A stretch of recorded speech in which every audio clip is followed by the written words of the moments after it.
Good evening, everyone. 6 o'clock, so we'll get started. So I'll open the meeting. In accordance with the provisions of the Open Public Meetings Act, the Asbury Park Board of Education has provided adequate notice of this meeting by sending a notice of the time, date, location, and to the extent known, the agenda of this meeting to the Asbury Park Press and the Coaster on February 2nd, 2026 via email. Copies of this notice have also been placed at the Administration Building, Bulletin Board, District Schools, Asbury Park Municipal Building, Asbury Park Police Department, and filed with the City Clerk on February 2nd.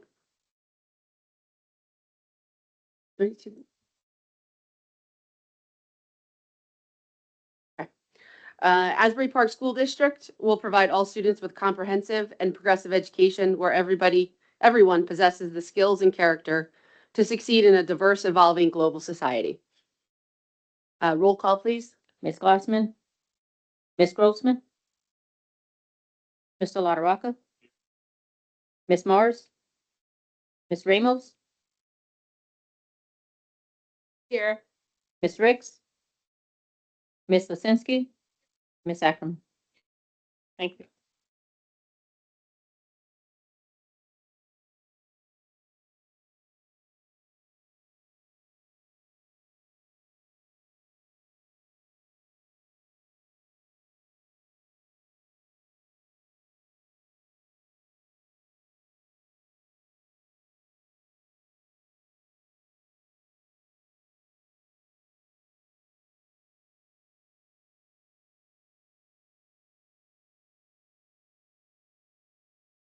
So we're going to do executive session at the end of the meeting tonight. Just to clarify for everyone, tonight's meeting is a committee of the whole meeting, otherwise referred to as a caucus or working session. The purpose of tonight's meeting is to review the proposed agenda items for the February 26th board meeting, only to the extent that they're known as of this time. To the extent any additional agenda items come up, as much notice as possible will be provided before the board meeting next week, on the 26th. But tonight's purpose is really for the board to work as a whole to review the potential agenda items, resolve any questions, identify any issues before they're called for a vote on the 26th.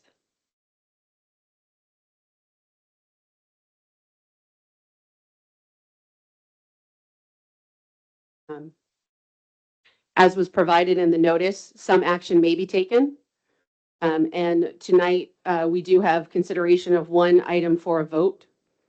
And that is the potential appointment and consideration of professional services.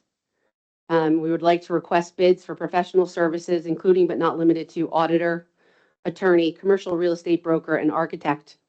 And the purpose of this tonight is to adjust the date of our contracts and relationships with our professionals to coincide with the calendar year, which is the standard protocol when a board is elected at the November election, where a board has its elections in April. Generally, all professionals run from June to June.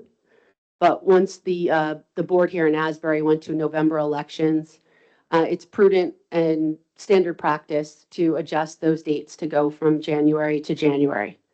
That is the main purpose of this, as well as because of many of the things that are coming up that we're considering doing. We want to make sure that we've got the best professionals available.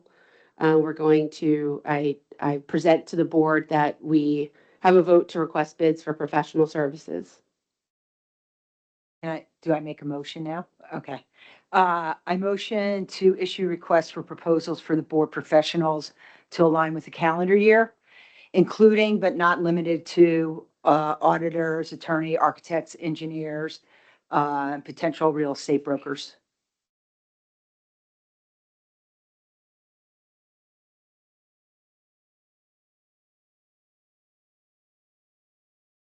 Ms. Grossman? You got a question? Yes. All right, discussion? To align with the calendar year? Calendar year, not the fiscal. Not. Correct. Right. So the idea being that when the board is elected in November, I'm sorry, Mr. Jamino, I didn't mean to talk over you. When board's elected in November, sworn in January. So part of the reorganization meeting in January would be to address any changes in potential At that professionals. time. So January to December. Thank you. Thank you. And just for clarification, our calendar year, fiscal year goes from July 1st to June 30th. So that answered that one question. It's So not this is- January. This is calendar year, not fiscal. year, Yes, yes, To answer Dom's question. correct. Okay. Any other discussion? Ms. Grossman, Yes. Mr. LaRocca, Yes. Ms. Morris, Ms. Ramos, Yes. Ms. Riggs, Ms. Osensky, Ms. Ackerman. Yes. Thank you. I just wanted to mention too, we haven't done this in quite a while. I don't know the last time we went out for anything, service wise, professional service wise. Yes, I just wanted to mention that. I'm sorry, I'm not speaking with my outdoor voice. We hadn't sent out RFPs for professional services in quite a while. I can't remember the last time we did that. 2 It's years always ago, good practice. 2 years ago. Okay, 2 years ago, yeah.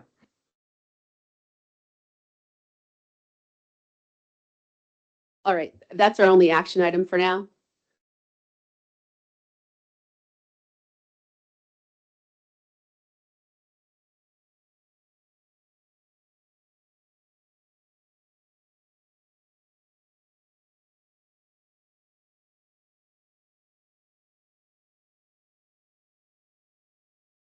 It's already out there. Yeah, it's out there.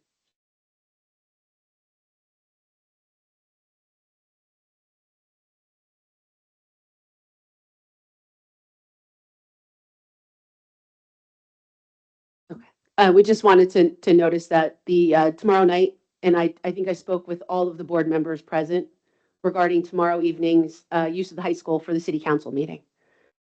So the board discussed it. We were all in agreement that it was a good use of the space. The city council has offered to cover all expenses. So, but I believe it starts at 6 PM, although we're confirming. It has been noticed, there's a special meeting tomorrow at the high school for the city council to discuss the casino, I believe. But waterfront redevelopment. So it should be a nice, easy breezy conversation. All right, so now the purpose of the meeting is to review our committee agenda items. So the way we're going to run the meeting tonight is that each of the chairs of the various committees will run the discussion. They've identified the issues that should be raised. We've shared those and discussed them with the Mr. Gerbino, the acting superintendent, and Ms. Brown as our BA, and also Mr. Boyce was involved in some of the conversations. I know we've also reached out to Mr. Ruiz about issues and Ms. Jackson Byers. So thank you for being here as always. So we'll start tonight with the athletics committee. And so I'll turn that over to Ms. Ricks.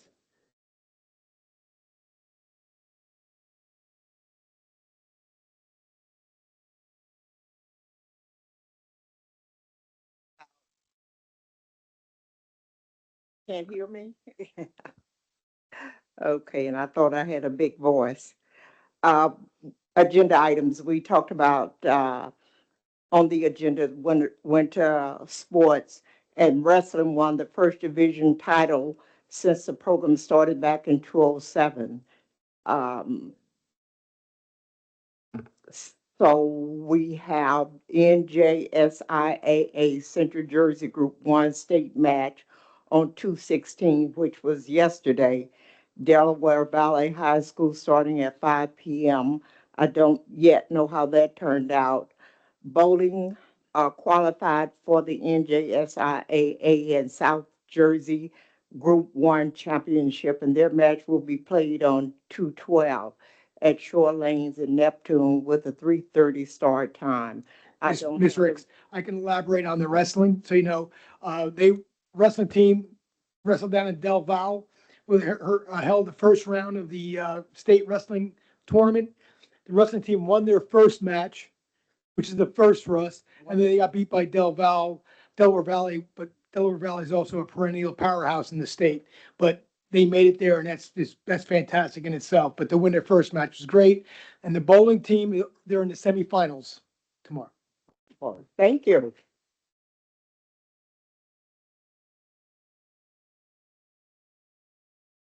that really is good news. Thank you for the update. Uh, Also on the agenda is the stadium repairs. Mr. Artizone is working with Mr. Goldfarb and his team on a $75,000 grant to improve and repair the inside of the stadium. Grant will be worked on by Mrs. Ramon Santos. Also, there is a mini pitch that's been talked about, and so we're waiting to hear back from the board attorney on the contract that we need to be signed. Women in Sports will honor two of our female athletes at Rainey School on 2/17, which is today. Students are Leslie Montoya and Jaded Velasquez. Mr. Gerbino, which sports do they play? I didn't see that in the note.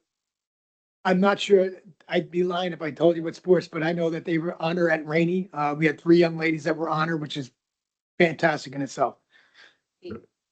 Okay, the last thing on the agenda is the Glazer Clinics.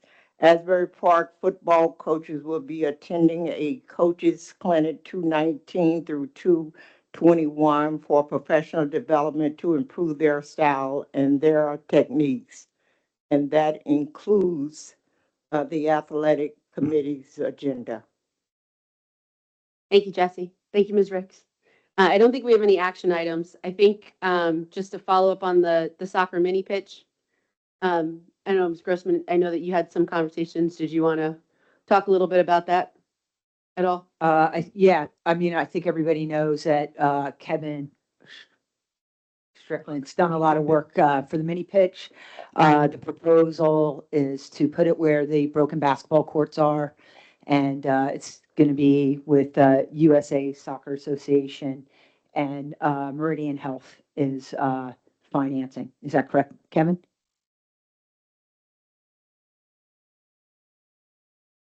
Yep.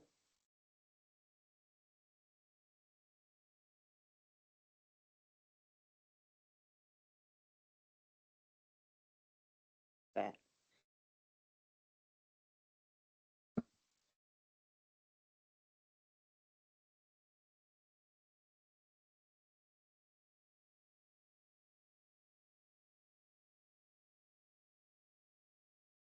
Yep. And I want to thank Mr. Strickland because for years, I reached out to USA Soccer, made contact to try to get them out to do certain things, but I never had an in. Thank you for having an in and getting something done. Appreciate that. Kevin, do we have everything we need for evaluation to get everything signed and evaluated for the board meeting next?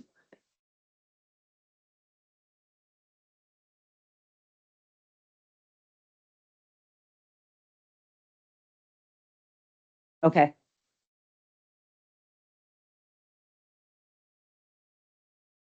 Yeah, do we have that for the attorney review? Because we'll need to do attorney review, I'm assuming. Yeah, go ahead, Mick. I just confirmed with, Yeah, so we're looking at, now I'm gonna discuss with the board, what our findings are. Okay, perfect. Should be on track. so we'll discuss more tonight in executive session, I believe. And then it should be on the agenda for the 26th. For the And 26th. so just look out for that. But only if the soccer team comes again. Yes.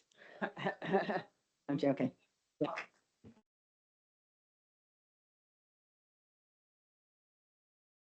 I just had one question. I know that that area also was one of the considerations for tennis. And I know that the first base outfield would encroach on some of that area. Was that looked into and everything about the first base Yes, outfield? Yeah, Yeah. okay. Thank you very much. Yeah. Appreciate it. it's taken into consideration. All right, the next committee, sorry, I'm so, Kevin, Yeah. does the grant provide for any subsequent year maintenance assistance? Is the One and done. um, artificial field, right, going on, actually needs the asphalt there, Yes. then we'll go on Mhm. to make,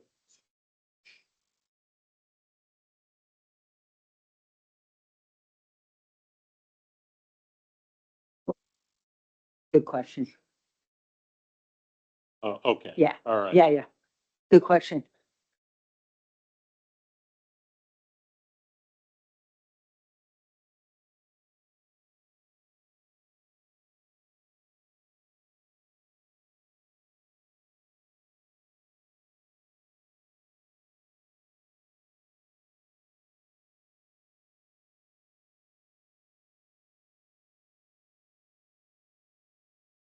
Which we're working on. Right, Kevin? I said, which we're working on. A program plan, yes. Yes. Yep.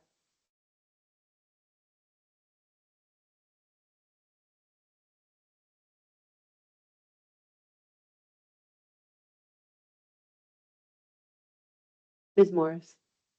Sorry, when we're in open session, we're not supposed to have side conversations. I'm sorry. That's okay. That's okay. You feel free to ask your questions whenever.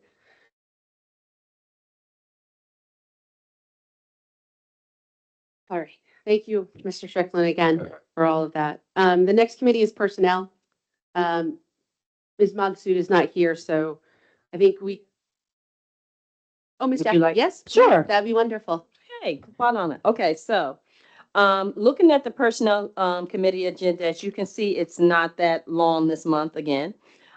We do have staff appointments. If you look at item 1A, this is a preschool nursing position. So this is replacing a retirement. This has been a long time coming. So that's 1A. B is a replacement for a bilingual teacher aide at the high school. And item 1C is actually a paraprofessional one-on-one position for a special ed position that is necessary for the student at the middle school. Any questions so far? Okay. D is the Thurgood Marshall Elementary School. They're having a special event for a facilitator for their math night. They had to repost, so this is where that name, the candidate is there. Going down to item 2, we have the student teacher internship. We just had to make a revision to, for one of the students because they were going for a P3 cert. We just made sure that we just moved, they had to be relocated here to Bradley Elementary, so we just had to switch them. For item 3, we have salary adjustments. You see the 2 individuals there. Those 2 individuals are going to be paid to teach an additional block because there's a math teacher so you know the math teacher position, so we have a vacancy at the high school. So these 2 teachers that are already teaching at the high school will take up the slack so that those students still have those services. We have for item number 4, we have a rescind of a retirement request. So that person is right there. And for the leaves of absences, you should have received the sidebar for the absences. We actually now down to 4 leaves of absences so far.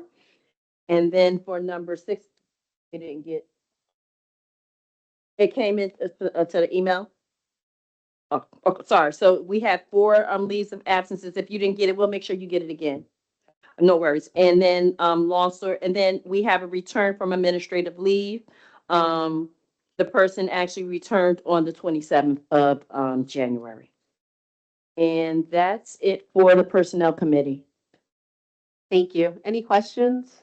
Yeah, I have one question. Yes, ma'am. We received an email, the board received an email, and I just didn't know that we should be involved in that.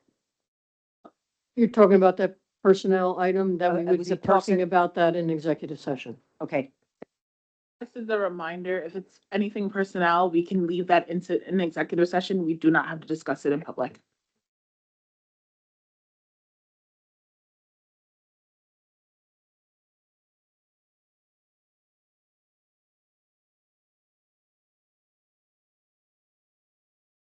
All right, so no questions, no further questions on the personnel? Nope, just real quick, just to amend my statement, the only time you can discuss it in public is if the person was Rice and they're compelling it to public. The other If I could just add, and you can confirm this also, is that if someone's a new employee, you can ask questions about Yes, the new employee. But it's just the present employees. yes, because they're not employed by the district, so you can have discussions about. Ms. Jackson Byers, and Mr. Gerbino, item C, 1C, I believe is that the position that we discussed at last month's meeting that requires an additional position for a one-to-one for Yes, for the the special special ed, ed. correct? Yes, Okay, yes, thank ma'am. you. Mhm. Thanks for clarifying. Yes.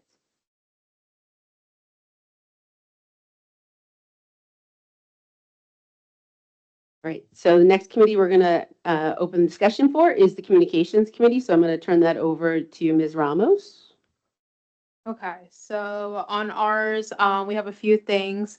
Our first item is establishing a process to post monthly Board of Education and committee meeting announcements on our social media in multiple language. I think right now we should prioritize our English, Spanish, and Haitian Creole languages. I think that's what our majority is.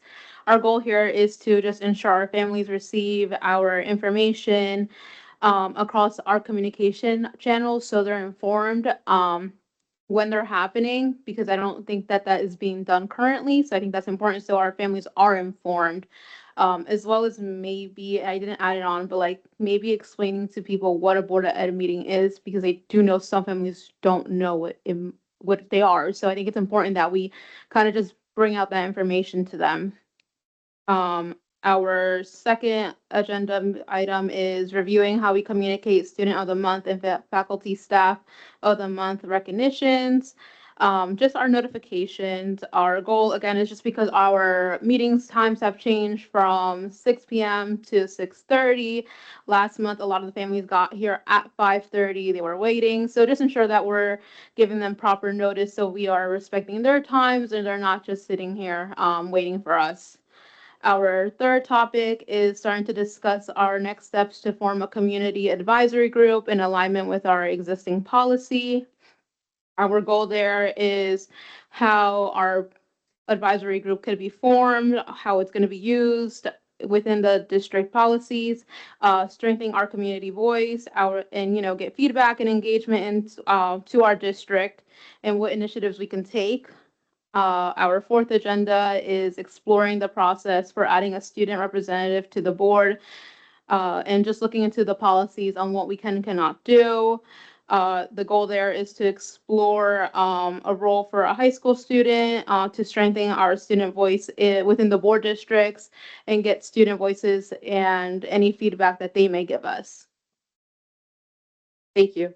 I just wanted to mention to you that prior student representatives were usually like part of the student council, or actually at times several years ago, they would actually have because they do their elections in the beginning of the year. So they had one just for a student rep too. People. Okay, yeah, that was part of it is like, our process. That's what I was thinking, like how we would nominate them election wise and how would we bring them on board just to go, but we have to review our policy and how we would do that. But I didn't know that. They didn't do it when I was in school, so. Yeah, I think it was. So there were several through the years, not every year, but I think the superintendent or the acting superintendent would work with the principal to try to come up with a process that's fair. So Okay, perfect. that's what we did in the past. Yeah, we have it in the policy, and I know last year we had a young gentleman. Yeah, no, and I know he graduated. Yeah, so how do we affect it next?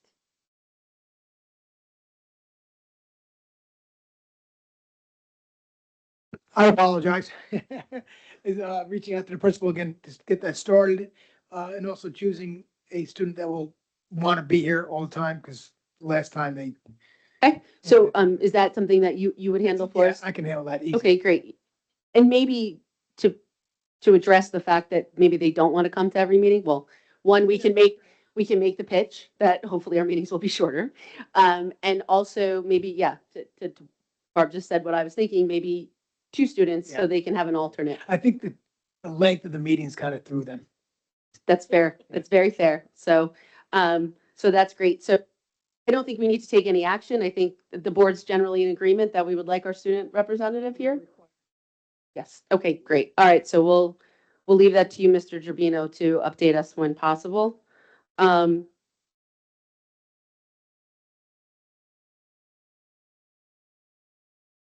We've had some false start primarily, I guess, length of the meeting and that sort of thing. Maybe if we're all thinking of a way that we could both promote the individual or have them give us feedback in ways other than, yeah, sitting in a chair for 2 hours might be something we. Or give them a time frame. begin to We do. need you for Yeah, the just first limit. hour, then you can leave. And maybe we include an agenda, we have a standing agenda item for their report.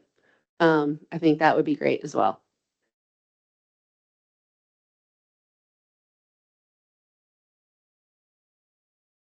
All right, Wait, are you going on? I'm going backwards, actually. Okay, good. Sorry. So I think, well, why don't we start at the top? Does anyone, let me turn it back over to Ms. Ramos. Does anyone else have any comments or questions before we move on? No, I just wanted to ask Brittany what the recommendation is for the, the faculty and staff of the month so that we don't have. It's just giving them timely notice, and just giving more or so our students the time change so they understand, like, you don't have to be here at 5:30 when our executive session starts. It's more like our meeting starts at 6:30, what time, they should arrive, if they need to be here any earlier, or what time, the representation start, like awards start, so at least the parents are known where to come into and stuff like that, because sometimes, like last meeting, they were here 5:30 and I felt so bad. They were here for an hour plus. I guess maybe I should ask it differently. How are we going to set the agenda up so everybody knows what time to get here? Oh, okay. I was actually wondering if it's something the principals might be able to help us Yeah. with, Mr. Yeah. Savino. If they could convey on the 26th, Okay, perfect. if you have a standard system that you Yeah, use. see, or- that's usually what we do. The principals tell them what time to be here. But what's happened, and honestly, in the past is that sometimes we'd go right to an exec session or something else would happen and parents and students were sitting here waiting. So if we were to say, before we do anything, is to do the presentations first, and then we can go into our presentations if we have any, and then anything else. That should be the first thing we do is the students and staff recognition, if that's okay. I guess the problem then we come back to the fact that the community comes and then they sit here waiting for us to do executive session. That's kind of why we said start at 6:30. I don't know that executives, let's see how, I completely hear what you're saying and I would like to do it that way, but I think it puts us right back in that same position where people will come and have to sit and wait. And I recognize the challenge to the No, staff as okay, well. then Can I ask spoke. a Right complete- after exec session, we go right into that. I apologize. Okay, yes, Yeah. I completely What agree. happens is then they're waiting and we have young kids here are waiting. Yep. So we try so they don't wait anymore to get it started. So we go to exec session, we're there for a half hour, we come out and hopefully exec session, everything is shorter because of this. Perfect. Then we're in total agreement. So executive session, and then we'll go straight into the presentations. So Ms. Brown, if we could just make a note to try to draft the agenda that way so that we can review it for next week so that that's exactly how it goes. I don't think that's a problem unless anyone has any, does anyone have any concerns with handling it that way? No. Students first. Students first. So And after- the principals will help us get the messaging out on the timing. So Great. student and staff of the month will be immediately after the exec. We're estimating what, 6:30?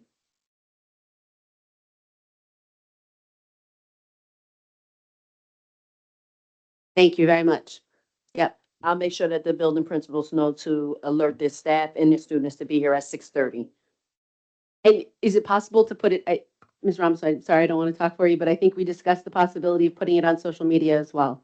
Yeah, so again, this goes like with posting our board meetings, but posting it like our timeframes, like 6:30, and that, we can add it on, and, we can just address it or assign that someone like, or I think we have a social media person, just alert them, like, maybe they can add it in the caption as well, like nominations, recognition will start promptly at 6:30.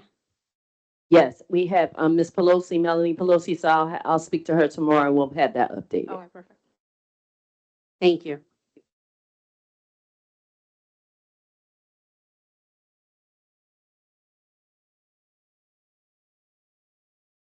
I think that covers 1 and 2. I think on 3, I think our next step is to review the policy as a group. Yes. So if everyone can take a look at the regulation for item 3 for the community advisory group. And then maybe we can either talk about it on Thursday. Can we put it under policy for Thursday's agenda to review that policy, or should we make it an agenda item for our next working session? I think it's whatever you want, but to read it, at least we get the first reading out of the way. We have to do several. Okay, great, Ms. let's do Lozinski- that. Yeah, I know Ms. Lozinski was gonna, There already is mention of a community advisory group in the regulation, in the policy and regulation, so I'll take a look at it, but I don't know if there's anybody that remembers, a community advisory group. We might have had one years ago. I just don't remember right now. Let me look at the regulation. I'll see, and maybe some other, districts have one that we can mirror. Yeah, that's one thing is like, that's what I wanted to discuss. I think we should look at, same thing for like the student rep, just to kind of look at what other districts are doing them, and what their examples are. So like, we know what we can and cannot do with the, those kind of board, like with the student rep and the community advisory group, what they work on, what discussions are being held. But I do remember we have a policy, again, just we can review it. Why don't we do this then? Why don't we leave it off of the agenda for 226? We'll keep it on our standing agenda for communications for our next working session. And in the meantime, everyone can take an opportunity. Ms. Ramos, perhaps you could email the entire board with the regulation number for what Yes. we have. Everyone can take a look and we can discuss it at our next working session and then move forward from there, perhaps put together a plan to engage the community on such a group. Does that work for everyone? Yeah. Yes. Great. Thank you so much. All right. Anything else on communications? Not from my end. Does anyone Okay. else any further questions for me? No? Okay, thank you. All right. So we'll move on to curriculum and instruction. Mr. Ruiz, I'll turn it over to you. Thank you very much. Yes, we have just 4 items this month, just to give you guys a heads up. Next month, you'll start to see this kind of fill out a little more. Last few months has just been a little light, only because we've covered a lot of things earlier in the year. First 3 items are items coming from Ms. Roman Santos. The first one you kind of discussed already. Ms. Ricks kind of discussed is the grant for the local recreational grant. So we're going to be applying for that for $75,000. As you know, we used last year's recreational grant to help over the last 2 years to help fix the baseball and softball fields. So we're looking to do some of the work that Ms. Ricks talked about with the football fields and others. Number 2 is the recommendation for the high impact tutoring grant. And if it's awarded, it'll be about $100,000. We during COVID, we had this grant for a little bit so it can help us with tutoring. It's come back again here. We're going to be working with, right now, we're already working with the middle school and a lot of, with this grant application. I know Mr. Malastrom has been in touch with Mr. Moncourt and Dr. Schultz.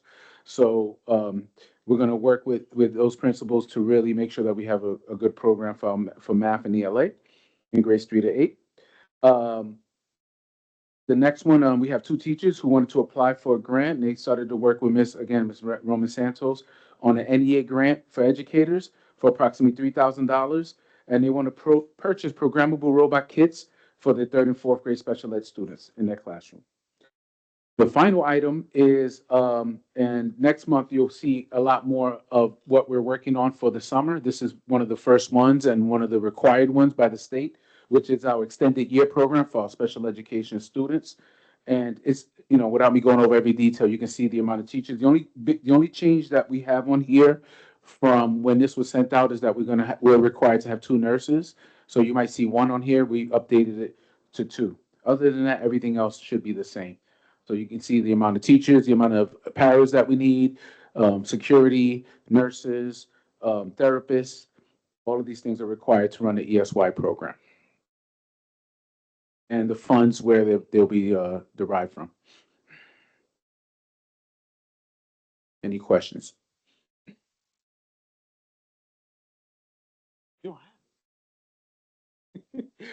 And Ivy says she don't have it. No, I'm just kidding. No. Yeah, no, we have to do it. I mean, ESY is a requirement, but we'll get it done. Thank you.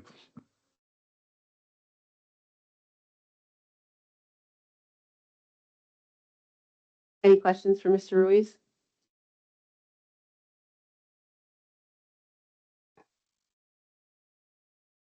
Thank you very much.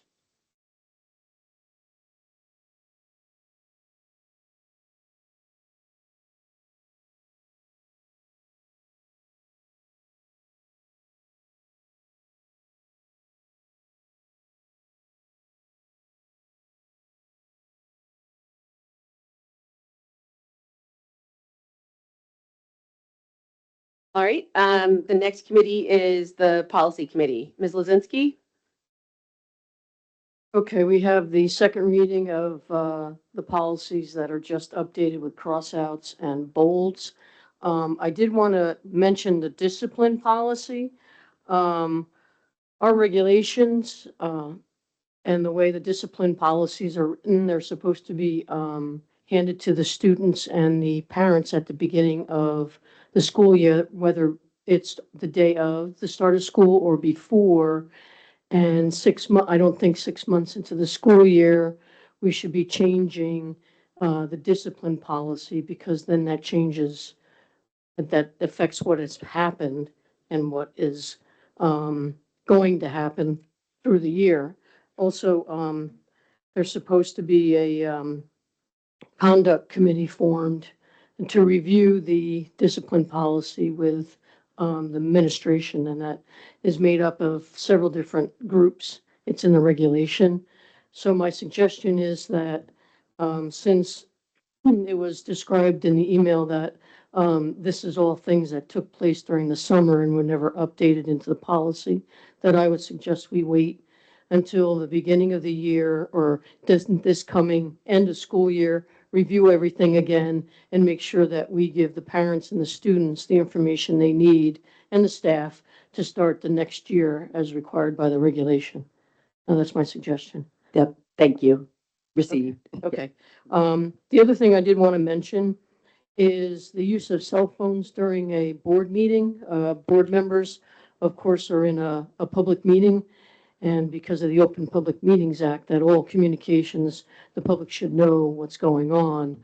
And it is in our regulation and policy. There is an update that can specifically be applied. It's actually a bylaw of the board that I found in another district that I think it's Hal, that we can add just to clarify that a little better for everybody. And I'm just going to suggest to the policy committee, maybe we can have a meeting about it, and I'll show everybody it, and we can have that maybe a first reading for the next meeting.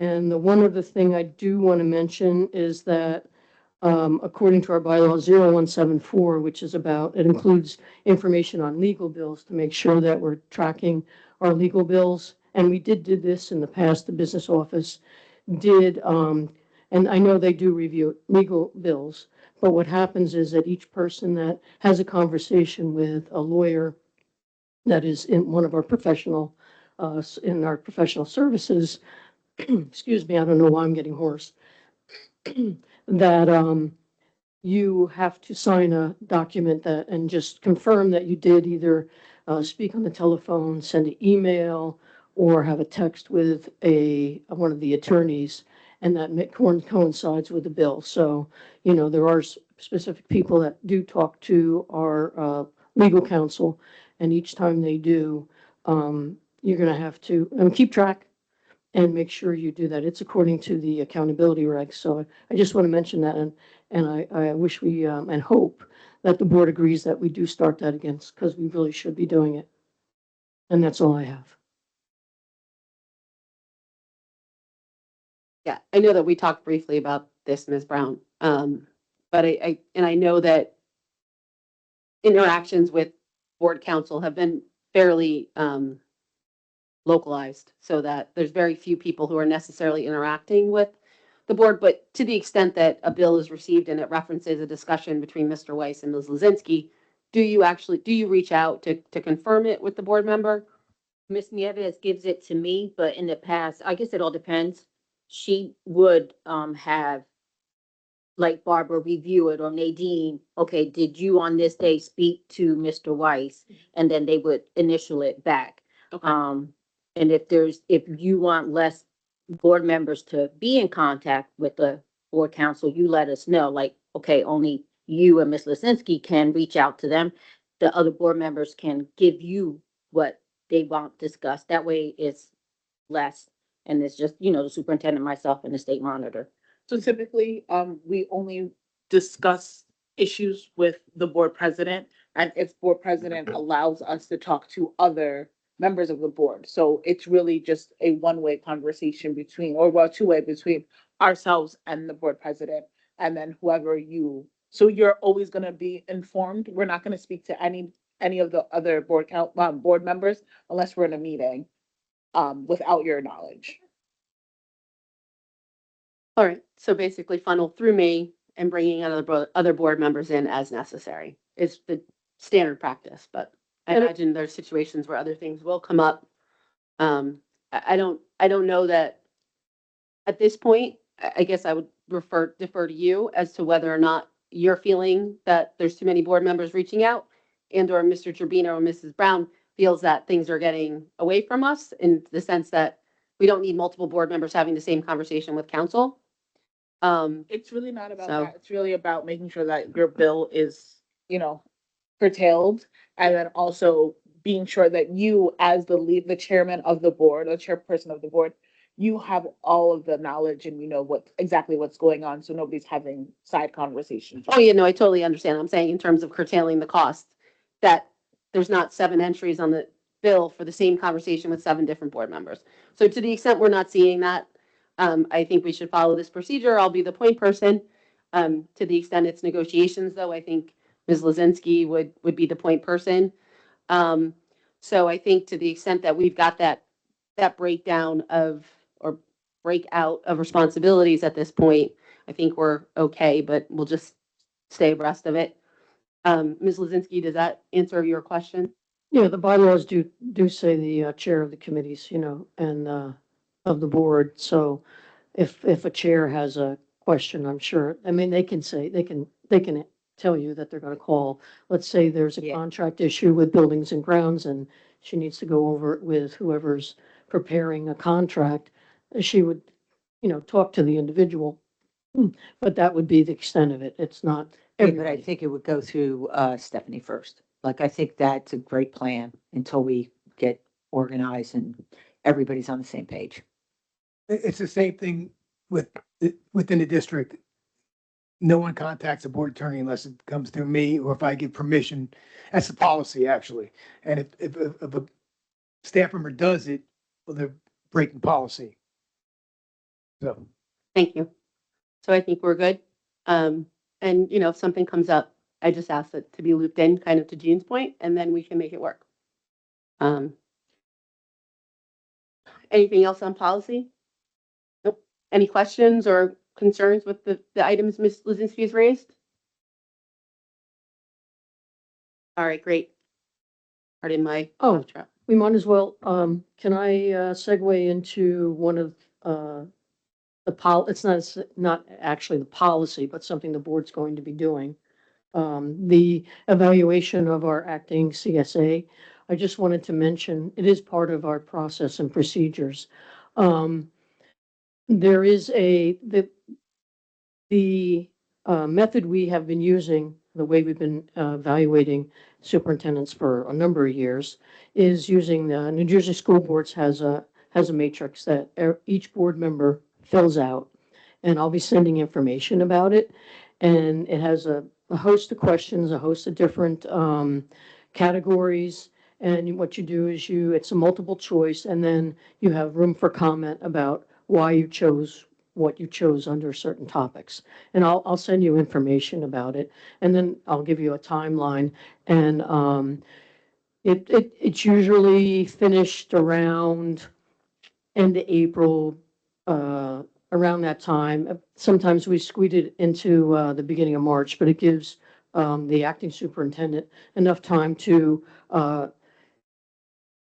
we have a conference with the superintendent when we get everything all together. School boards compiles all the information.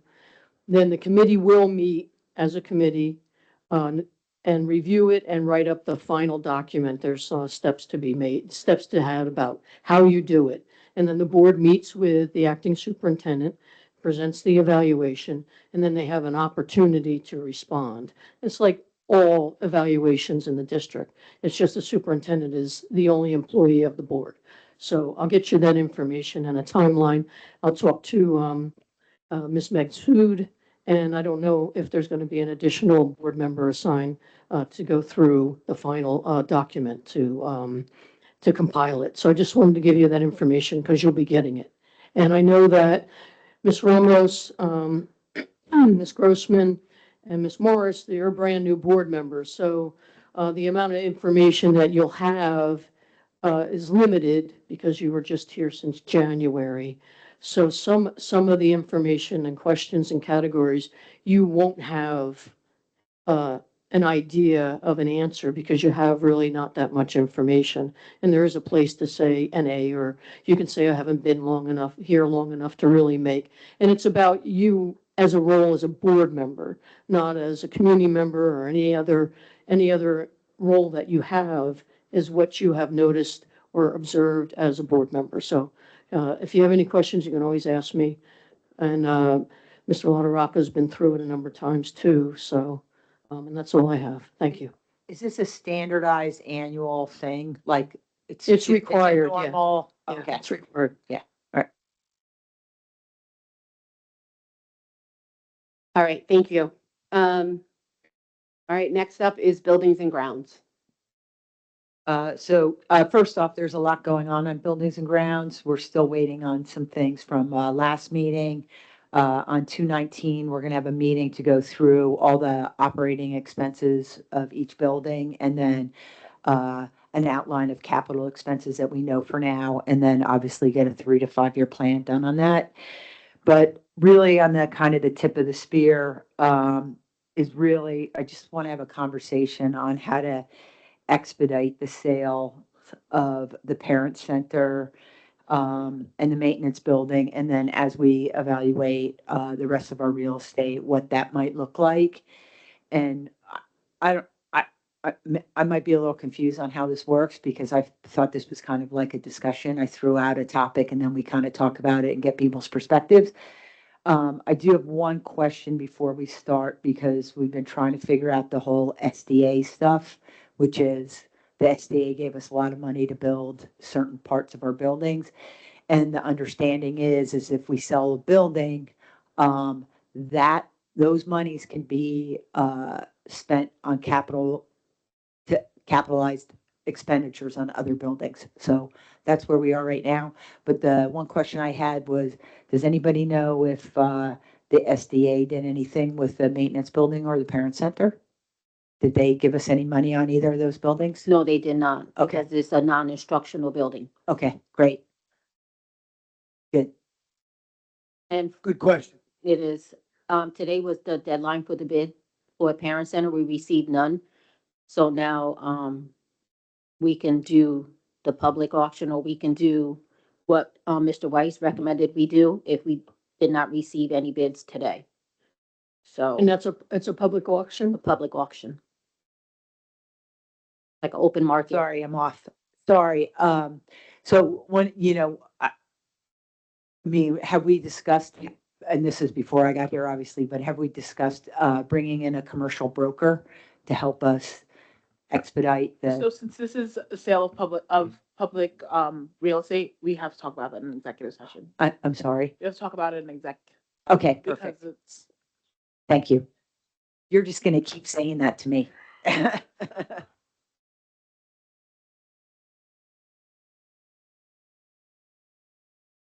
Does anybody have anything else that could be said, not in executive session on this? Okay. Thanks. Thanks for keeping me out of trouble. Sean? I did have a conversation with SDA. because I was reaching out, I haven't been in a district, an SDA district before, so it's new territory for me also. But I had a number of questions, had a good conversation with a senior project director there. But ultimately, he referred me to the managing director of SDA. So I'm hoping to get in touch with that person this week. Who's on vacation, but he returns tomorrow. So we'll let him get to his hundreds of emails and messages, I'm sure, that are waiting for him. But my discussion with them and the questions that I have with SDA are both prospective and retroactive, right? So if there are capital needs of the district going forward, and there's been discussion of a facility assessment and to sort of get our arms around that. In what way does the SDA participate in that, and what's the process and mechanism and things like that? And he's going to send me some things on that, because that's, of course, a good piece of information for planning purposes for us. But also, if there is, a building that the district is considering selling, what are the rules around that, right? So there's different scenarios. It may be a building that the SDA built themselves, maybe a building that is a pre-SDA, but they perhaps contributed money to the upkeep of that building along the way, right? So all of those types of questions are just good knowledge, pieces of information that we need to know the ground rules as we consider different things in the future. So I'll follow up with the board when I do get in touch with the managing director and we figure all that out. And I'm assuming we have a list somewhere that says what the SDA gave us on each of our buildings. I'm sure we do. I'm very sure they do. A list of what we've received from the SDA and how it relates to the different buildings to the extent known. I know we talked about it briefly today. I mean, it's really a single grant that comes in. And so, I don't know how, we don't know, right? How far down the SDA is going to say, okay, these 7 bricks in Thurgood Marshall belong to us versus this 1/3 of Obama, right? So we're not exactly sure, Gene, but we have had we did have a brief discussion about that today and trying to figure that out. I want to thank Mr. Boyce for chasing this down. It's a little Alice in Wonderland trying to find somebody at the SDA. And then I don't think you mentioned the other piece of this that I learned today for the first time was that the BOE is also the DOE, the Department of Education, is also central to this conversation, because even though the money came from the SDA, the Department of Education also has to sign off on anything we do. So I think once Mr. Boyce talks with the SDA, the next step is going to be to try to bring in the Department of Education and then have a full meeting so we can figure out what our options really are. Yeah, for non-SDA districts, they don't deal with SDA. They deal with the Office of School Facilities, which is within the DOE. So that's how those just, and that's more of from the instructional point of view, right? So any work that you're doing, this has to pass muster with them on that. So, but yeah, all 3 parties will probably ultimately be involved in the conversation here. I have one question for, was that Buildings and Grounds? Did you get any facilities usage forms or yet of the, I noticed, and I had spoken to Mr. Trevino about it or emailed him about the PAL, the PAL having signups in our schools, and I didn't know whether there was a facilities use form or an update on, and we'll make sure you get update on what that's about I too. don't know anything about that. I have not received anything. I can reach out to Mr. Goldfarb, but I'm not. Apparently they're also publicizing that there's going to be a program at the high school, wrestling program and a basketball program in middle school too. I don't know. That's what they're advertising. Was the advertisement for this week, was that for signups or for the actual event? That was for signups, but there's another advertisement for actually a program coming in May and September or something, Did you see that? No, I just to make everybody aware and the administration aware that it's being advertised. I can send it. Yeah, I've seen it around. Mr. Gerbino, do we have a contact at the Howell Pal, or is it something we would talk to Captain Petway about? Yeah, I reached out to Captain Petway today. He told me about that there's no Howell students involved with it. I can find everything else out too. Yeah, I think we just need them to Yeah, it's submit not a their problem. facilities Yep. use form, right? Correct. Okay, thank you. Is this through Howell or City of AP? Oh, it's us. Do we have a normal process for this? Okay. What All was use, that, Jean? yeah, all use of facilities, they're supposed to fill out a form. If it's something the administration can okay, there's no, cost to the district. Otherwise, a fee waiver would be requested. And, I know there had been some talk of some prior board members about whether, we discussed, janitorial fees regardless and things like that. So, But it, I believe the PAL also put in use of facilities maybe back in September, October for the use of facilities from that date until the end of the year, but I had to check on that. It just may have just different functions going on, but they put out a use facilities. so if they put a use of facilities form, it gets approved by all levels, they're willing to pay, I don't need to let you know. Okay. But if they're asking to waive the fees, that's when you guys, and I would address it well, we'll address it now if this is what we're doing, but we have not received anything yet. Earlier. Okay, I so thought that's that's what you the said. procedure. If the entity is willing to pay and there's no conflict with any ongoing district activities, then the administration is able and should determine or approve it, right? I guess the only thing to Ms. Lozinski's question, right, is just keeping us updated when something's going to be publicized that it's going to be in the district. That's it, I think is really the only issue. Yeah, if they have use facilities to use it, for whatever they deem that they want to use it for, PAL, they put out, notifications of whatever signups they're gonna have. So, but I think they already put in for use facility for wrestling and basketball back in October. Now just updating everybody what's going on. That's it. So, I mean, we can check on that, but I'm almost positive they already put in the use facility. We already approved it. Because we had a situation once before that was questioned, and when I called Captain Petway, he says, well, we put a use of facilities form. Why are we being questioned on what we're doing? It's already been done. So this is probably the same thing. They're just using it for different functions. And they're covering the cost on this, do we know, or do we waive the fees on the, for the PAL? No, because there's a Saturday custodian there already, so we don't have, there's no fee. Because we're not paying overtime. Okay, so then I guess once we can, go. I guess it's, so we have a process, we're following it, maybe having a calendar,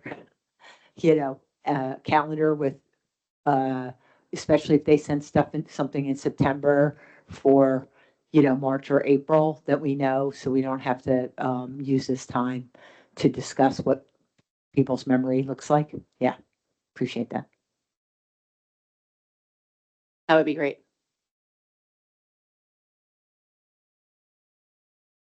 One other point back on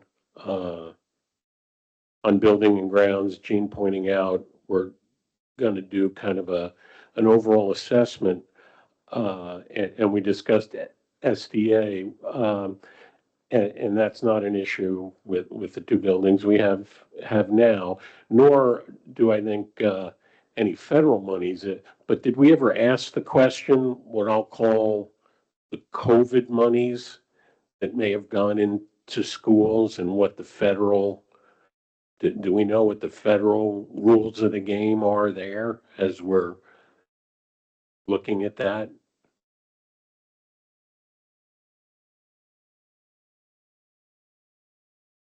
You talking about the ESSER money we received and we used it for our HVAC and. Right, anything that, yeah, we didn't build buildings with it, No. but are they gonna do No, because, what I call a grab back?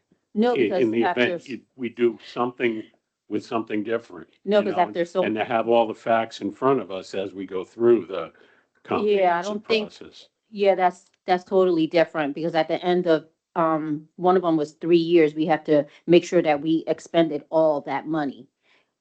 That's totally different from SDA money. So it's, Yeah, I think what Dom's asking. It's different. Megan, have you seen a federal reg on this or? No, but you want me to look into it to see if, are you worried about, a potential callback with what's happening? Okay. Well, that makes an interesting conundrum because some of those those COVID funds were used for keeping people employed too. So, but I wouldn't, but both the Dr. McNish and the maintenance building, we didn't use any of those funds. It was just the other buildings for, like Ivy said, HVAC and yeah, the majority was for mechanicals. AC and heating. Yeah. Heating units. That was the bulk of the money. Okay, And so if you can, just give me, the dates in which the district received the money and exactly what the grants were called, so that there might be a time limit on that, and that's the first thing I'll take a look at. And then also, if you just let me know exactly what the funds were used for, so when I do my research, I can get back to you accurately. Maybe to save some money, there may be somebody at the state level that actually knows if there's any kind of payback for usage if we no longer have a building that I think nobody they was might- used for. Yeah, I think they might be in the same office as the SDA person we've been looking for 12 months. No, just kidding. If I could just comment on that, it's an interesting thought. I will say that there was nothing in the guidance at the time. There were 3 rounds of funding, right? There was CARES, then there was Carissa, then there was ARP. And all 3 of those had a ESSER component to it. It was the primary component to it. And in the guidance that came down through the state, from feds through the state, there was no discussion of any sort of requirements or to that effect at all. And much of that money, as was really the primary purpose of it, was to take care of your buildings for air quality, things like that, HVAC and all, and that's what most districts did with that. But in my recollection, Ivy, there was never any requirements made known to us at the time, and we all were very closely tuned into that when it was And it was happening. also used for cleaning supplies, food for families. Yeah. We could feed them. So there was a lot of, it was emergency funds that, yeah, I don't think I could be wrong, but I don't think there's any strings attached to it, but we had to spend it.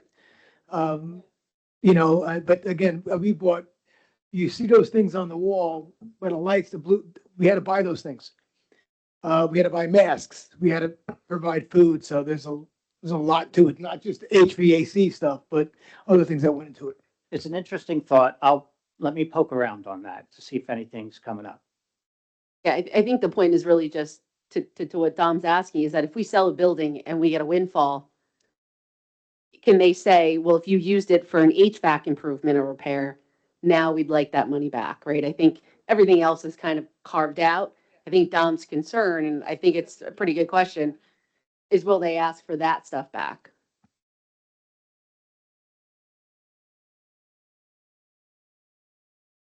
All right, anything else on buildings and grounds?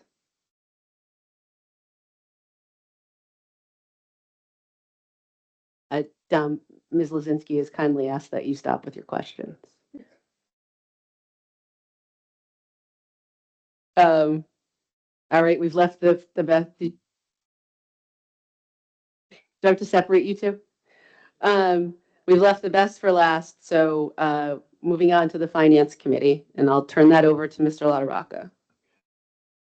Thank you. And yeah, Ivy and I had a conversation. So first we asked that we inform the whole board on the budget process steps that have occurred, are occurring, are planned for the future, and then we can hit some questions after that. But I just wrote, if you can go. yep, after we spoke and I wrote a little something down. We met with administration, the department heads, the principals. We are going to meet at the end of February. One school already gave me their budget. So by the end of next week, we will have all buildings with their budget to see what they're proposing. With the potential legislative coming up with the new governor, her state address might be pushed back to March 10th. It's normally the fourth Tuesday. I haven't heard anything yet, but they're thinking that it will be pushed to March 10th. And then 2 days later, we'll have our state aid numbers. So with that being said, there's a possibility that our tentative budget submission will be pushed back 1 week, which puts it at our March 26th board meeting night, That would be the tentative budget. the tentative budget. Mhm. Okay. And then the window for the budget public hearing is April 24th is the earliest we can have a meeting, and the latest is May 7th. Well, let me throw this out to you and to the board. The policy seems to say you have to have a public meeting. I would like to do two through this process. Give the community a possibility to at some point see the tentative budget, have comments, and know that those comments might be taken seriously because there'd be more time for then the board to review. Kosher? You want to meet for the tentative budget? As, I- or have two? I'm not saying when. I walked into this meeting saying tonight, one thing I wanted to throw out to the board is that there somehow be two public meetings. Because my read of the policy was there has to be at least one, but you could have more. And I think and by doing two, you're acknowledging you're going to at least evaluate everything that might come in from whatever corner of the public in the community. Can I make a suggestion that March, if we're going to continue this process, that the March work session or Yeah, that's committee of a whole would be also an additional budget review before the end of the month tentative budget approval. Is that a good suggestion? But what's administration's, can you hit that?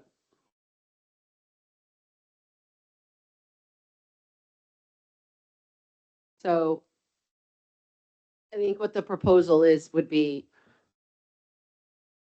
so, Ms. Brown, by the end of February, you'll have received each principal's proposed budget at that point. And so we'll have a sense of kind of the overall budget based on that. Whether or not everything will be possible, I may not know, right?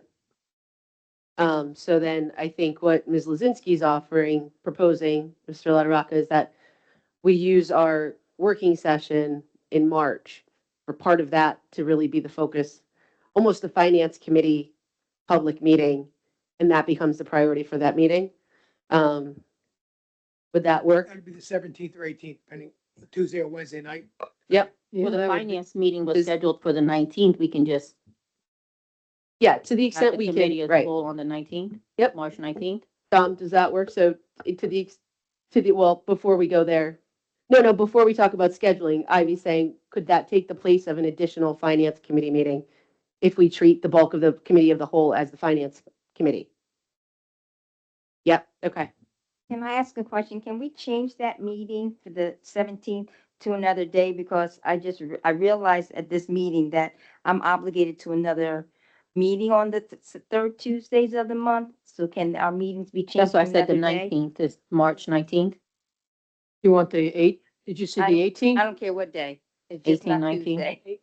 You want to do it the 18th? That's fine.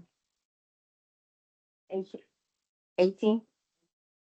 It depends on how So- much time you need. We could do it the 19th too. I don't know, because it's tight. Very tight. We can do it this. It seems that Wednesday works. May I Wednesday just works for my make a schedule. suggestion or point of information, right? So that the timing of it all, in all likelihood, the governor's budget address will be pushed 2 weeks. It's typical for a new governor. There's already legislation in place. Word is that that's going to happen. So that means state aid will come in March 12th. Currently, the tentative budget is due March 19th, all of 1 week from March 12th. And there is some discussion that the tentative budget submission due date may be pushed 1 week, which would push it to the 26th. So our current board meeting schedule is for the 26th. And if the tentative budget submission is due by the 19th, we'll have to touch base with the county office to see if it can be submitted with a board resolution forthcoming, because our meeting isn't for another week after that deadline, right? So, or perhaps maybe we need to change our meeting date. We're not there yet. Hopefully that'll be okay. So it's a bit of a tight turnaround. And, you know, typically with budgets, there's a lot of spirited debates at the administrative level before something is brought to the board for their consideration. And perhaps there may be a need for more time to do that. So, but along what you're saying, perhaps a committee of the whole meeting in April, ahead of the public hearing, would be an opportunity to have a public discourse on the proposed budget. Just a suggestion. Just timing wise, it's works a little better. Sure. So go to the 19th, and the presentation then we can talk about that and some points about the detail. Public gives feedback, and then there's time to consider that feedback. Yeah, the tentative budget, just again, the process wise at the county office is really, it's submitted for more or less a technical review, right? There's a lot of caps and other nuances to the budget laws that districts have to comply with when they submit their budget and various supporting documentation and that type of thing. So the submission to the county office for the tentative budget is more along those lines. They don't make a qualitative evaluation of your budget. It's a technical review more or less. The ultimate decision is obviously with the approval at a public hearing, which is in the window that Ms. Brown mentioned earlier. So that's the ultimate, May 7th, the 24th till the 7th would be through that window. But certainly anywhere in between the release of state aid and submission of a tentative budget and the public hearing, districts do different things along the way, both publicly in committee or whatever is right for them. I think it would be a good idea to just have an overview, in a committee of a whole, just to get an idea, even if you submitted it like, kind of like that's what we submitted. And we're going to have more detail at our public hearing on the 26th, but at least so we have an overview of it being completed and the county's reviewing it. And this is our status right now. And then in between the 26th of March and April, we can fight it all out, I guess, if there's some suggestions. So Barb, are you saying we present it at the 26th board meeting, the April committee of a whole, we have a conversation with the public, and then the final is submitted on April 24th? Is that correct? No, Okay. you have to have a public hearing between April 24th and May 7th. Well, the last date is May 7th. So actually you could have a meeting on the 24th and a special meeting May 7th if there has to be. We've done that before. We've had several meetings after the tentative budget was approved. We've had several meetings through a couple of years in between. Well, God bless my state government, but I fail to see what the point of the public meeting on the final day of the process brings about. if you're looking for feedback, we gotta be, and that's just where I walked in saying, can we do two of these? At least do a public meeting where we can get feedback. Sure. And then if it's the last day, you're really just telling people at that point. Sure. So it's a window of 2 weeks that districts can hold their public hearing, right? Anywhere. It doesn't have to be on the last day. The April board meeting right now is The 23rd. 24th, and then we could have a special meeting the day 7th, before. May 7th if we want to, which we've done before. We've had a regular board meeting and then special meeting was called because there was some discussion. And then the final was like at the last minute. And if you want, we can do the committee as a whole on the 19th, like we're doing now. And yes. Mm-hmm. So we considered the committee of the whole on the 19th. Is everybody free? That's the next question, I guess.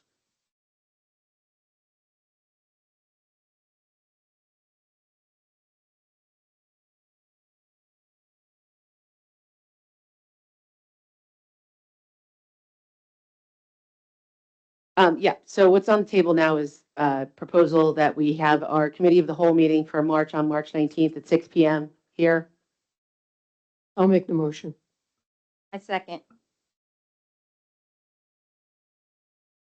And sorry, just to clarify, one of the main points of that meeting is going to be to go over the tentative budget to the extent it's known at that point.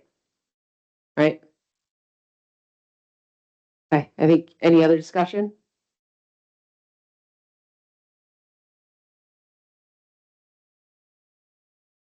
Make a roll call. Ms. Grossman, Yes. Mr. LaRocca, Yes. Ms. Morris, Ms. Ramos, Yes. Ms. Ricks, Ms. Lisinski, and Ms. Ackerman. Thank you.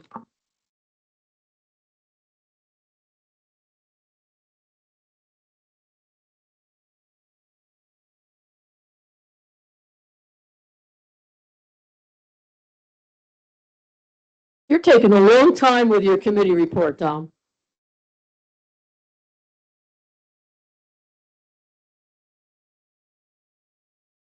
The other suggestion I'd make,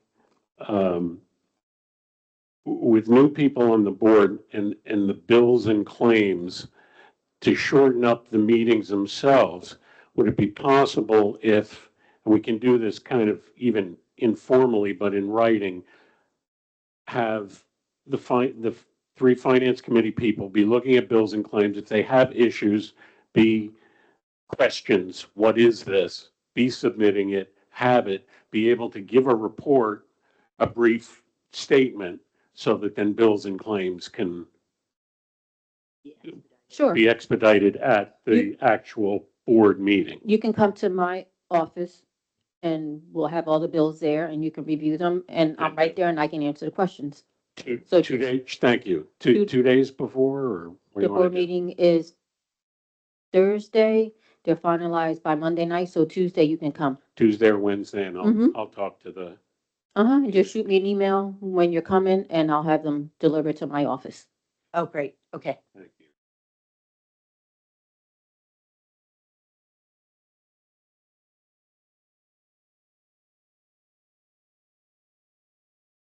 I'll end with this. Trying to connect the fund balance number of what we're currently looking at. So the general question I have is, the interim statement for Fund 10, the general fund, is similar to what I'm used to seeing in other public jobs, that what was appropriated, what's been spent, then encumbered, and then there's an available balance. And what we would do in these other institutions, knowing let's take one teacher. The teacher was working all year. You'd encumber that whole salary for the year, and it wouldn't show up in available balance. Is that what we're doing? Because then available balance doesn't jive with the 2.7 million in fund balance, the way I'm reading these interim statements. You're looking at all the available balance and it doesn't come up to the 2.3. It's actually over. Okay, maybe Okay, so Tom, maybe that's something, that and, means you, and then just finally a specific one, because it still sticks in my head from, debating with a former monitor last year. And that was the appropriations we had to do for charter school students, totaling 14 million. It's about 20,000 per student we have to pay. And then we had to accept to a great degree what the charter school said it was going to do in terms of enrollment. Now, they hadn't hit one of those yet. You know, they're over. And not only did they not hit it, but then you were kind enough, Ivy, to send me the enrollment numbers. Their enrollment actually went down. and they So there did, should be a significant, it is. In December, we got, a change and the payments have been changed to reflect the lower enrollment number. So we're actually in the plus okay. for So, this year, 25, 26. You're Right. looking at, well, 23, looking at, you still 24. have it all encumbered. So you'll switch it out and we I can, don't know what you're we can looking look at at that. These interim statements from, from the board meeting last month. You'll Oh, have to okay. meet with, Ivy probably and go over them. so Mhm. You guys, we can, Okay. you can come, We're gonna you can get- come visit me. We're going to get significant savings out of that. Mm-hmm.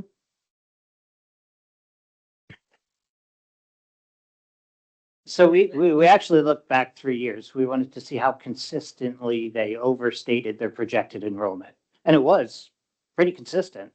You know, but there's a squaring up process. So the end game is, I'm not sure what the end game of all of that is, cash flow. I don't, because at the end of the day, they have an enrollment snapshot, just as regular districts do, for October 15th. And that generates this revised billing, which is a big step down from the initial projected enrollment and required appropriation. So there's a step down. And then there's a final squaring up as of June, where it's actual enrollment. And so all said and done,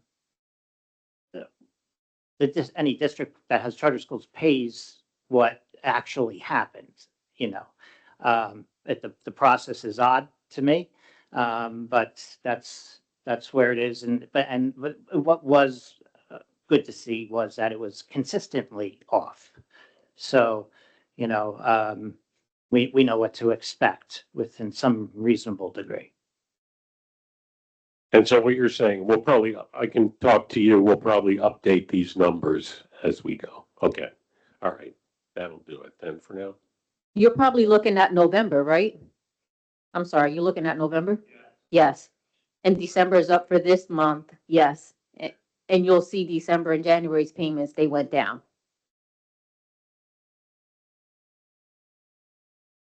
We don't pay in full. We pay, No, we pay, installments. oh, yes. Yeah.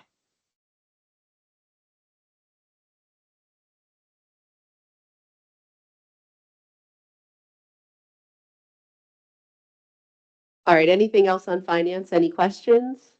Don't be shy. All right. Yes, yes, Barb, yes. Thank you, thank you, thank you, Barb. All right, that concludes the finance discussions and our committee discussion. So thank you, everyone, for coming so prepared. We're now going to move into public participation. So I'll read the opening of that. Public participation in accordance with Board Policy 0167. The Asbury Park Board of Education recognizes the value of public comment on educational issues and other matters of importance and provides members of the public with the opportunity to express themselves on school matters of community interest. The public comment portion of the meeting is not a question and answer session, and all public comments shall be directed to the board president or the presiding officer of the meeting. Members of the public who wish to make public comments must be recognized by the presiding officer. and provide his or her name, municipality of residence, and group affiliation if applicable. All public comments shall be directed to the presiding officer and are limited to 3 minutes in duration. Members of the public who do not follow the foregoing rules and/or interfere with the orderly operation of the board meeting may be removed from the meeting. With that, we'll open public participation.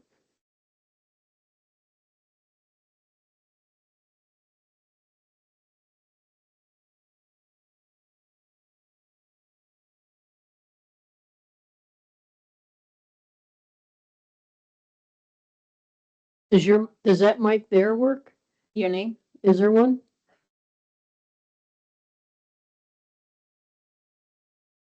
We need your, hello, We need your name we need your name and and address. address. Thank you.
I think, Ms. Brown, I think that instead of, see below, it just see the attached curriculum agenda maybe, or something.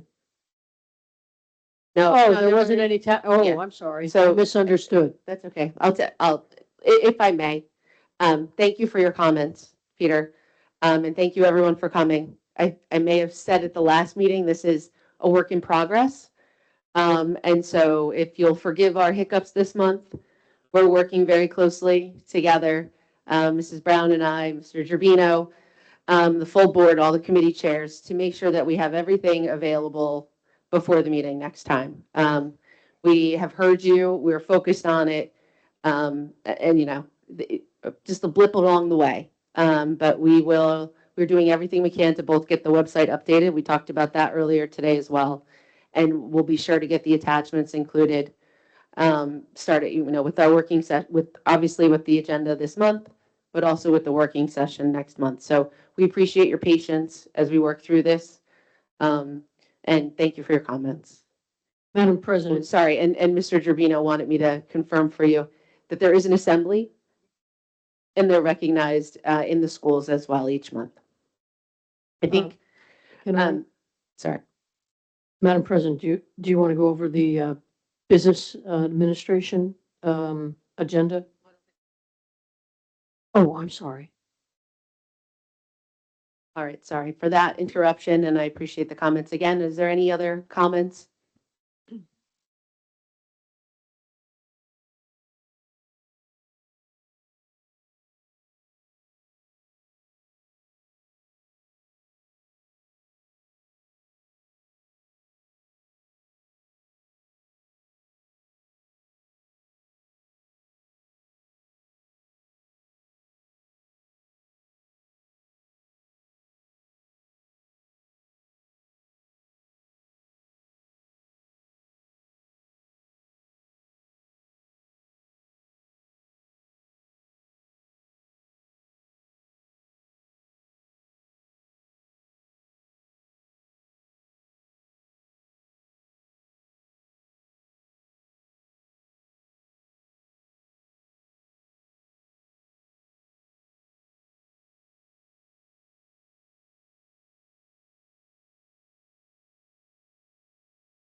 Any other comments?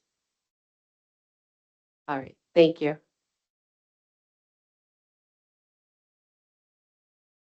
All right, I'd like to make a motion to close public participation.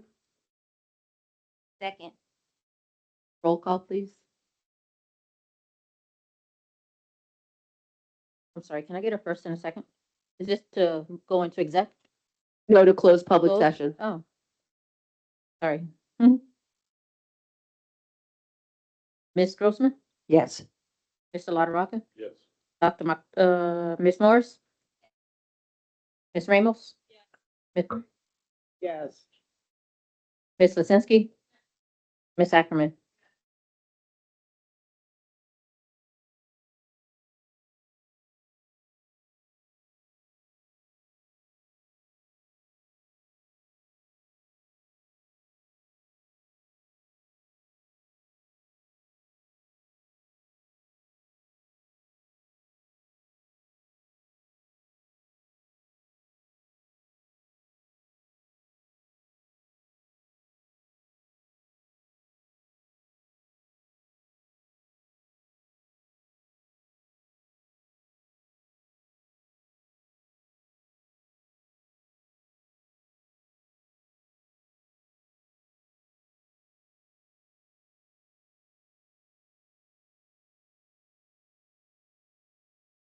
All right, we're going to leave executive session until the end. So we're moving on now to section C, review the recommendations of the superintendent and the business agenda.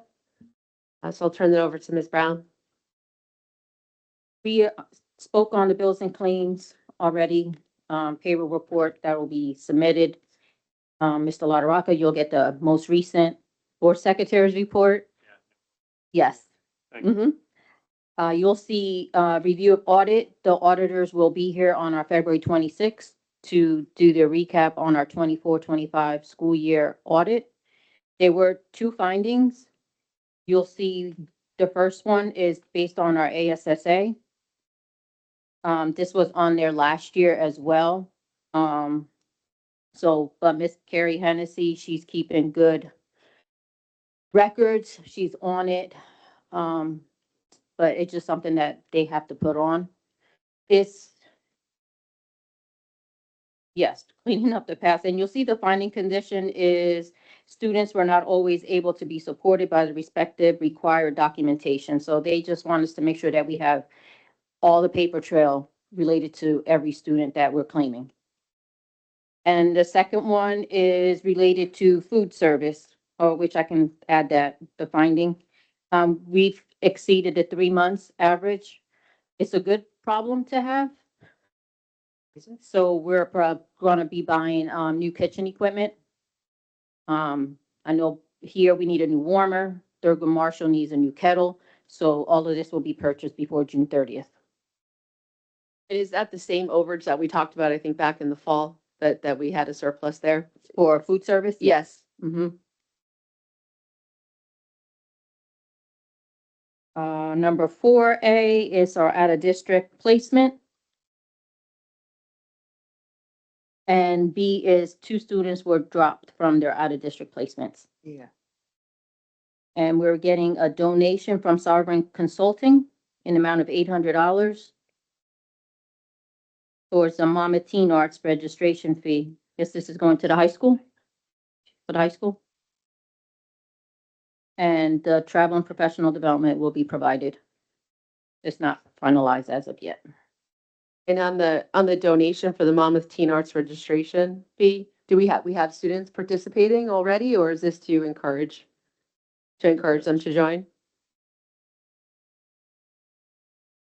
Any other questions for Mrs. Brown or Mr. Gerbino this time? No? Thank you very much. All right, at this time, the board is going to go into executive session. We don't anticipate returning except to close the meeting.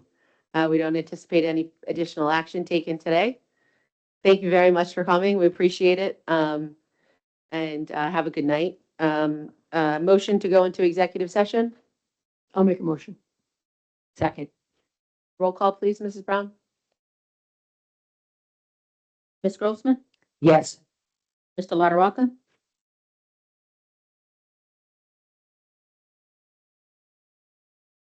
Ms. Morris? Ms. Ramos? Oh, she left. Ms. Ricks? Ms. Lisinski? Ms. Ackerman?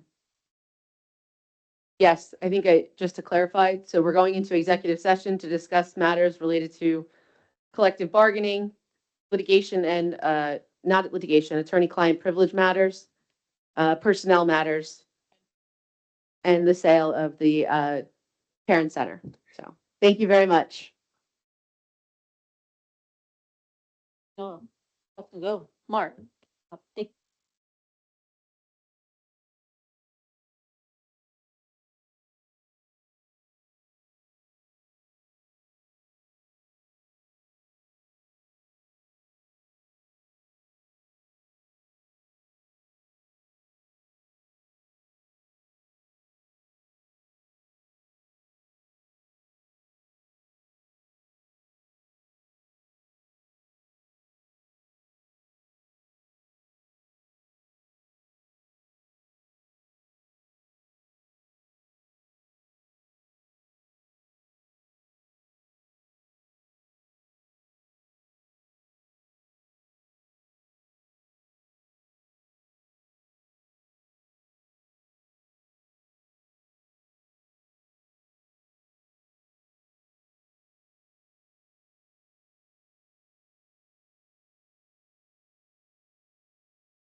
I make a motion to close this meeting today.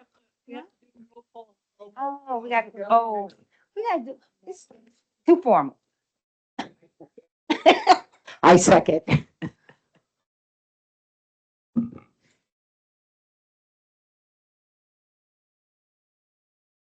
Take a roll call to open. Yes.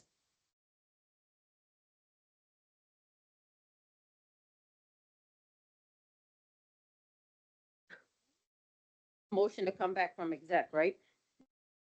I make a motion to come back from executive session. I second. All in favor? Aye.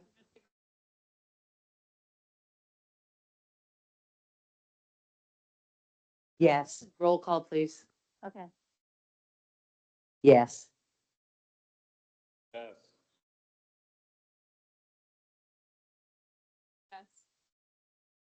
Yes.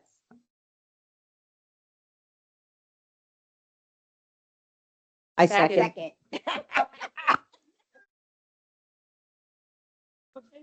All